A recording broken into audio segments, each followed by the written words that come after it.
All right, we're going to go ahead and get started with our post-qualifying press conference. We are joined by driver of the number 67 2311 Racing Toyota, Travis Pastrana. If you have a question for Travis, please raise your hand and we'll get a wireless microphone sent over to you. We'll go here to Jenna and then right over there. Hey, Travis, congratulations, Jenna Fryer, AP. You said it was your dream just to say you started the Daytona 500. So you're going to start the Daytona 500. So now what's your dream?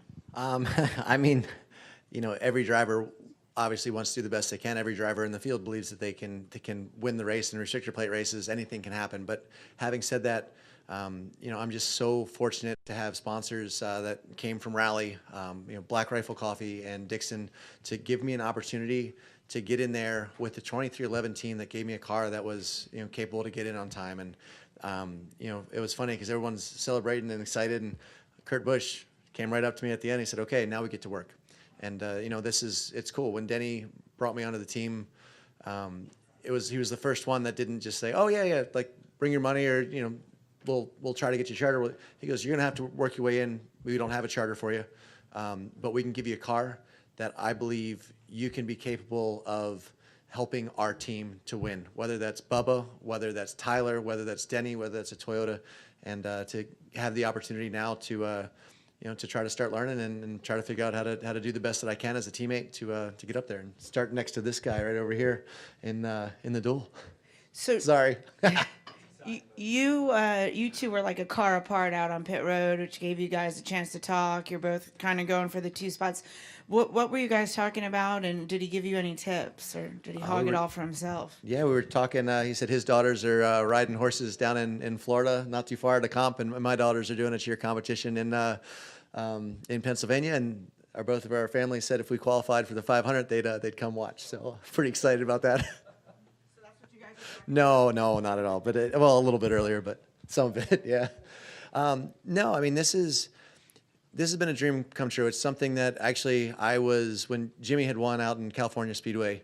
I was one of my first dates with my wife, and I was like, "Hey, I want to do." And his poor wife was pregnant, and I had a few drinks during the race, and we were keeping him up late at night. And I said, "Man, I want to do the 500." And after that, I talked to Trevor Bayne and got in with Waltrip and everything. And then I got lost believing that I could actually race and be competitive. And I'm not as good as these guys at rear-wheel drive or pavement, but it's a restrictor plate race, and I made enough friends along the way, and I've been driving more than I've ever driven. I've had more seat time, had more pavement time. We actually out-qualified in an all-pavement rallycross track, the world champion. And I feel like I said to my wife, I said, "Look, I want to spend more time home. I want to step back a little bit. But right now, this is the best chance that I have, the best sponsors I have, the best success that I've had in vehicles to put my best foot forward." And when Denny said, "Hey, let's come on," and I believe that you can drive a car sideways, and when we come down to the end, I'll push you. I said, that's all I need. Let's go. All right, back there and then up to Jerry. Jacob Seelman, 77 Sports Media, Kicking the Tires. Travis, first off, congratulations. This is special, I know, for you on two levels. I'll go with the two-wheel side first. You've done a lot of things in motorsports, but I think one that comes to mind for me, legacy of two-wheel guys in the 500. Paul Goldsmith comes to mind as one of the greats. What does this mean to you to kind of be able to follow on and kind of put your own stamp on this like Paul did back in the day?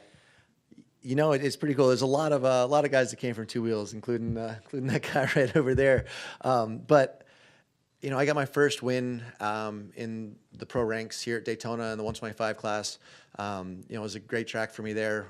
We've qualified front row here in in the nation, what used to be the Nationwide Series, and finished 10th backwards across the grass down the front straightaway. So I've spent a lot of time in the grass out there. Hopefully won't be doing that this weekend, but at the end of the day, we've had good success here. We've had great vehicles, great teams, and at the end of the day, I have a lot of friends on the track, and I'm really hoping to still have friends at the end of this week. I know there's a lot of the drivers have all been amazing, every single driver in every team, and going out of their way, even all the teams, to really help me put my best foot forward here.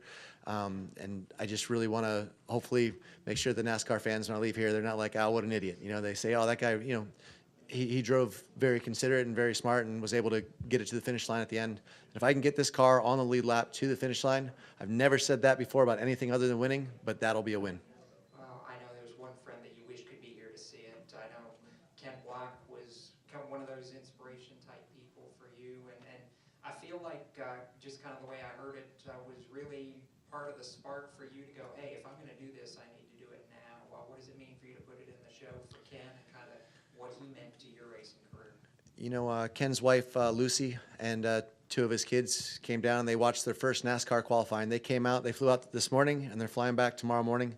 They just wanted to be here to support. And for me, I was pretty emotional at the end of this, just that they came out for me. And this is for everything, you know, everything that I'm able to do right now, and even the pavement experience I'm able to have, is because Ken Block was able to build a sport around having fun, sliding cars, and to allow me to be part of that Gymkhana series and to build Rally the way it is.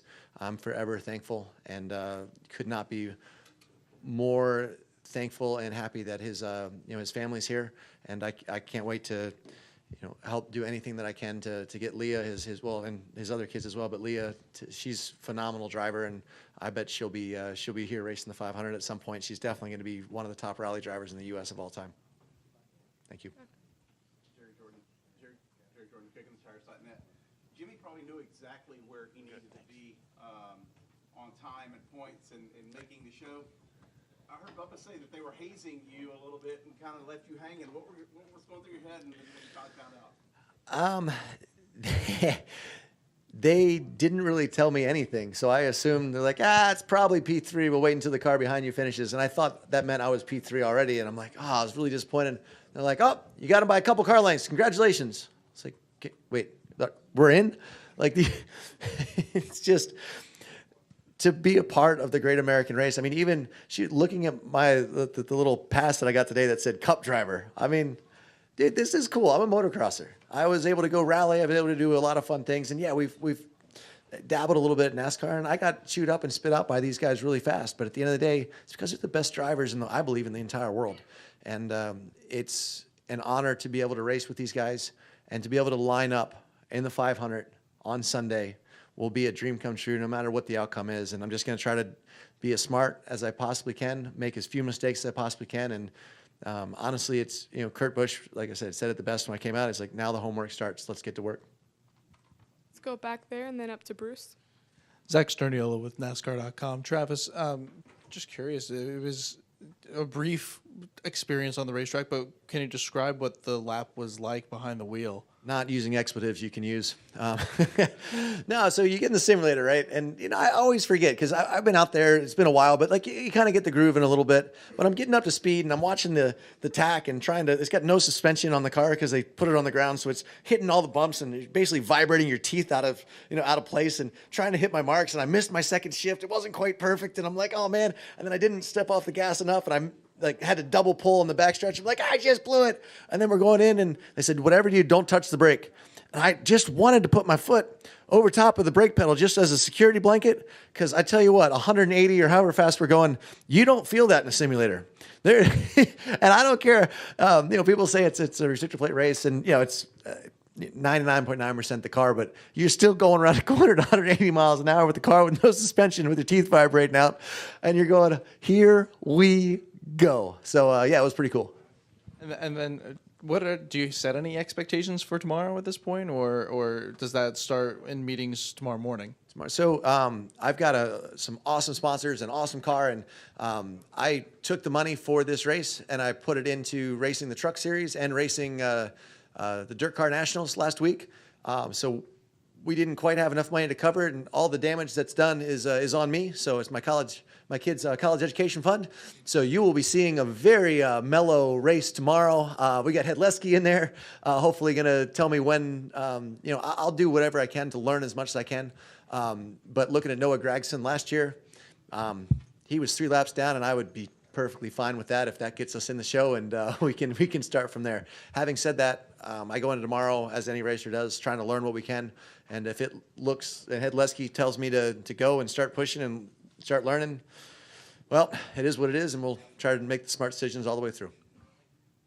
You have to pay for your crash damage? Yes. And I'm not known for doing great here, and it does tend to get a couple people caught off guard. So, but no, I'm so very fortunate to be here. This is something that's not about the money, or it's not about anything. It's about trying to be a part of the Great American Race, and to have an opportunity to qualify with such a great team and to be brought on with so many people around me that are helping me to do the best that I absolutely possibly can. You know, and at the end of the day, we're in it to do the best that we can, and I don't, you know, damage or no damage, like my goal is to obviously not be the cause of any of it and, you know, try to do the best we can, but hey, I'm going for it. So we'll see what happens. It doesn't matter whose fault it is. The good news is the cars are really durable, so maybe they won't notice any damage. I'm hoping. Bruce? You made a career out of extreme sports, but is this as nervous as you've ever been to try to make an event? You know, I don't think I've ever gone to an event before where I haven't been thinking about winning. This is definitely the first time I went to an event really concerned I wouldn't qualify. So it definitely goes to show you, you know, just the level of everything, the level of the teams, the level of the competition, and, you know, the excitement to strap in, having never been out of second gear in a cup car other than doing a pit practice and getting to fifth on the backstretch going, here we go.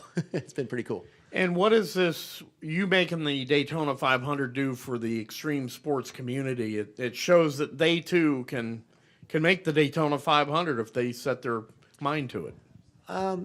Yeah, I mean, I've been driving go-karts since I was 2, like every other driver out there, and you know, competitive in rally for the last, for the last almost 20 years.